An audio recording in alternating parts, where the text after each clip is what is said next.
भगवते वासुदेवाय। ओम नमो भगवते वासुदेवाय।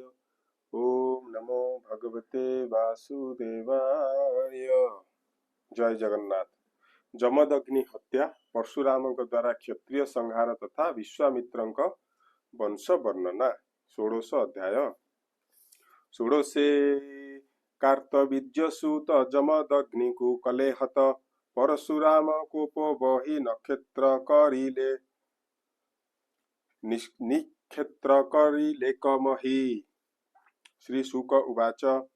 एबे हो सुन नरनाथ परशुरामर चरित। पिता वचने बने गले अनेक तीर्थे स्नान कले पुनि से बरसक अंते गृहे मिलिले शुद्ध चिते। पिता चरणे नमस्कार करी रहिले निजपुर।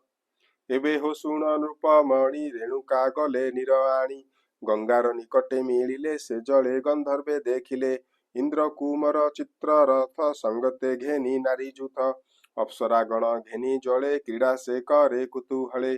दंडे रहिले ताहा देखी जल आनिबा से उपेखी होमर बेल न सुमरी गंधर्वे अल्प स्नेह करी पुनि क्षण के ज्ञान पाई तक्षणे जल कुंभ नेई।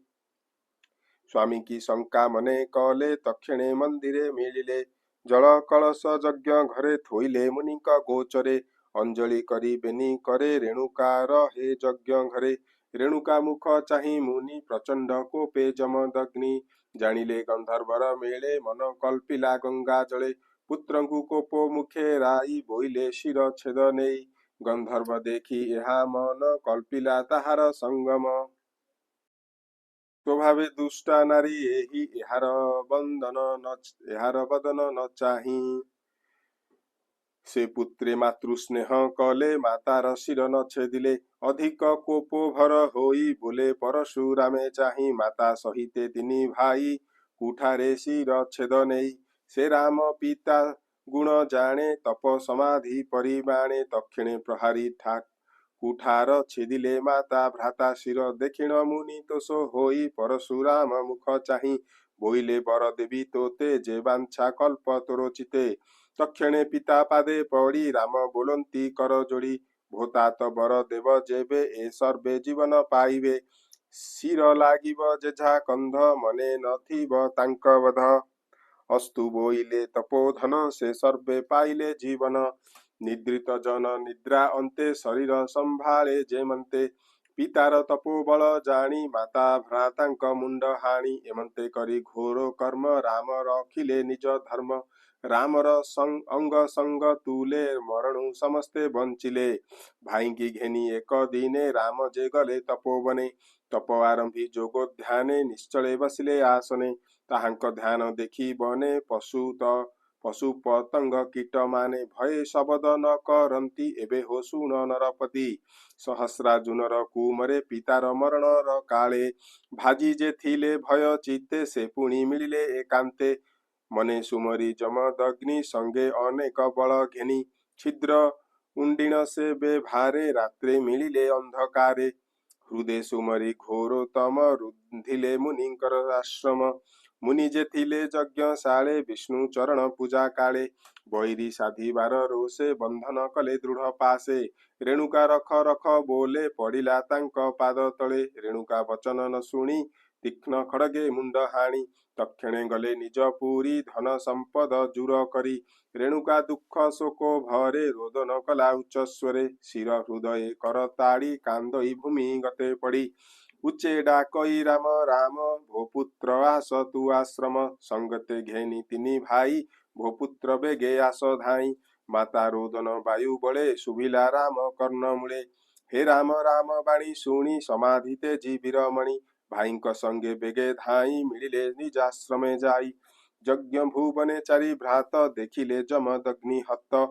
पितांक शिर छेद देखी भाईंक तुले राम दुखी विमोह शोक गुरु तरे रोदन कले उच्च स्वरे भूतात साधु तु धार्मिक सुज्ञानी पंडित विवेक आंभंकु अरक्षित करी निश्चिंते गल स्वर्गपुरी पितार शिर न देखिले भाई की राई आज्ञा देले तुम्भे हो प्रेत कार्य कर एमंत कही वीरवर परशु धरी दक्ष करे ଦୁଃସହ କୋପ ଗୁରୁତରେ ସଂକଳ୍ପ କଲେ ଜଳ ଘେନି ନିକ୍ଷେତ୍ର କରିବି ମେଦିନୀ କ୍ଷତ୍ରିୟ ଅନ୍ତ କରିବାରେ ପଥେ ଧାଇଁଲେ କୋପ ଭରେ ମିଳିଲେ ମହିଷ୍ମତି ପୁରେ ଦେଖନ୍ତି ଶୂନ୍ୟ ପଥେ ସୁରେ ଅର୍ଜୁନ ବଂଶ ହାଣି କରି ସଂଗ୍ରାମେ ମୁଣ୍ଡ ରୁଣ୍ଡ କରି ପର୍ବତ ପ୍ରାୟ ମୁଣ୍ଡ ରାଶି ଗ୍ରାମେ ସ୍ଥାପିଲେ ଭୃଗୁବଂଶୀ କ୍ଷତ୍ରିୟ ମରଣ ରୁଧିରେ ନଦୀ ବଢିଲା ଭୟଙ୍କରେ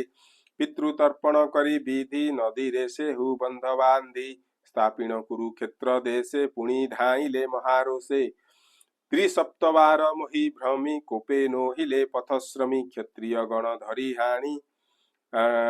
କୁଠାର ଧାରେ ଶିର ହାଣି ରୁଧିରେ ନବ କୁଣ୍ଡ କଲେ ପିତାଙ୍କୁ ତର୍ପଣେ ତୋଷିଲେ ସେ କୁରୁକ୍ଷେତ୍ରେ ଯଜ୍ଞ କରି ବିପ୍ରଙ୍କୁ ଚାରି ବେଦୁବରି ଦକ୍ଷିଣା ଦେଲେ ବିପ୍ର ହସ୍ତେ ଶୁଣ ରାଜନ କହୁ ତୋତେ ଶ୍ରୀ करे ଘେନି ଜଳ କୁଶ ହୋତାଙ୍କୁ ଦେଲେ ପୂର୍ବ ଦେଶ ଦକ୍ଷିଣ ବ୍ରହ୍ମା ହସ୍ତେ ଦେଲେ ପଶ୍ଚିମ ଅଧ୍ୟଜୁ ବରିଲେ ଉତ୍ତର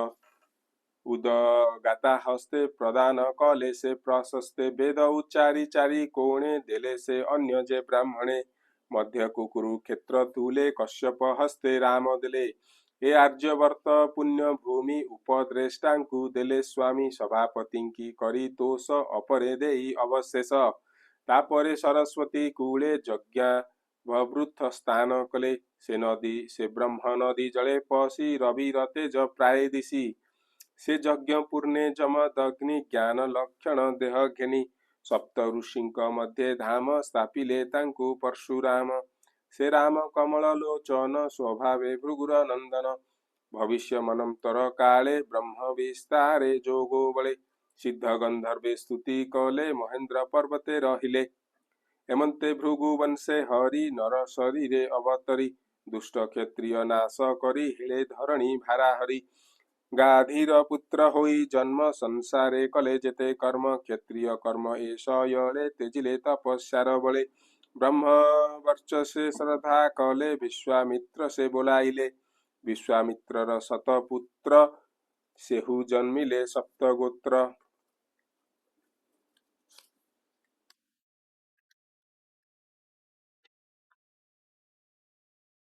ସେ ଗୋତ୍ରେ ଧମୁ ଛନ୍ଦା ଆଦି ସର୍ବେ ଜନ୍ମିଲେ ବେଦବାଦୀ ସୁନଃ ସେଫକୁ ପୁତ୍ର କରି ଭାର୍ଗବ ବଂଶୁ ତାକୁ ବରି ନିଜ ସୁତଙ୍କୁ ରାଇ ଧୀରେ କହିଲେ ନିଗମ ବେଭାରେ ଏହାକୁ ଜ୍ୟେଷ୍ଠ ବୋଲି ମଣ ଏ ତୁମ୍ଭ ଗୋତ୍ରର ବର୍ଦ୍ଧନ ହରିଶ୍ଚନ୍ଦ୍ରର ଯଜ୍ଞ କାଳେ ପିତା ବିଜୟ କଲା ବେଳେ ରୋହିତ ପଶୁ ଅର୍ଥେ ନେଲା ଏହାର ମାଂସେ ଯଜ୍ଞ କଲା ଏହାକୁ ଦେବେ ତୋଷ ହୋଇ ତକ୍ଷଣେ ମରଣୁ ଜିଆଇ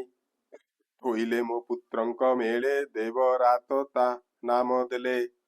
ବିଶ୍ୱାମିତ୍ରଙ୍କ ଶତ ସୁତେ ଜ୍ୟେଷ୍ଠ ଯେ ଥିଲେ ପଞ୍ଚାଶତେ ବୋଇଲେ ଏନୋ ହେଉଚିତ ଏ ଜ୍ୟେଷ୍ଠ ହୋଇବ କେମନ୍ତ ପିତା ତାହାଙ୍କୁ ଦେଲେ ସାପ ମ୍ଲେଚ୍ଛ ହୁଅରେ ତୁମ୍ଭେ ପାପ ଆର 50 ପୁତ୍ର ସାନ ତାହାକୁ କଲେ ଜ୍ୟେଷ୍ଠ ମାନ୍ୟ ସନ୍ତୋଷେ ବୋଲେ ବିଶ୍ୱାମିତ୍ର ସକଳେ ହୁଅ ପୁତ୍ରବନ୍ତ ଏ ସୁନଃ ସେଫ ଅଟେ ବୀର ସର୍ବେ ଏହାକୁ ଅନୁସର ଶୁଣ ହୋ ରାଜା ପରୀକ୍ଷିତ ଆବର ବିଶ୍ୱାମିତ୍ର ପୁତ୍ର ଅଷ୍ଟକ ଜୟ ଯେ ହାରିତ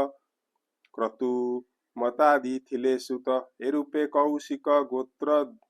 ଦୁଇ ଭାଗରେ ହେଲା ଖ୍ୟାତ କୌଶିକ ଗୋତ୍ରର ପ୍ରବର ଏଣୁ ଯେ ଶପଥ ପ୍ରକାର ବୋଲଇ ଦାସ ଜଗନ୍ନାଥ ନବମେ ବଂଶାନୁଚରିତ ଭୃଗୁର ବଂଶେ ହୋଇ ଜନ୍ମ ସେ ହରି କଲେ ଯେତେ କର୍ମ ଶୁଣନ୍ତେ ସର୍ବ ପାପ ହରେ ଅଶେଷ ପାପ ବନ୍ଧୁତରେ इति श्रीमद्भागवते महापुराणे परमहंस्यां संहितायां नवम स्कन्धे परशुराम चरितं नाम षोडशोऽध्यायः।